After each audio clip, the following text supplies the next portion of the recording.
Hello, আসসালামু আলাইকুম। Welcome to my Facebook ID এবং আমার নতুন একটি ভিডিওতে আপনাদেরকে স্বাগতম।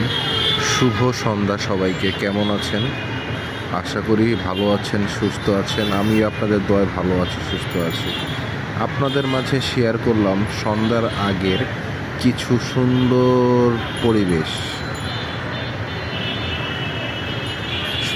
পরিবেশের কিছু সুন্দর মুহূর্ত আপনাদের মাঝে শেয়ার করলাম। কেমন লাগলো আপনাদের কাছে একটু কমেন্ট করে জানাবেন প্লিজ। কে কোথা থেকে দেখতেছেন সেটাও একটু কাইন্ডলি জানাবেন। এমন এনভায়রনমেন্ট, এমন পরিবেশ ভালোই লাগে, তাই না? তো সবাই ভালো থাকবেন, সুস্থ থাকবেন। আমার এই ভিডিও ভালো লেগে থাকলে অবশ্যই অবশ্যই অবশ্যই অবশ্যই লাইক করবেন, কমেন্ট করবেন, শেয়ার করবেন। আল্লাহ।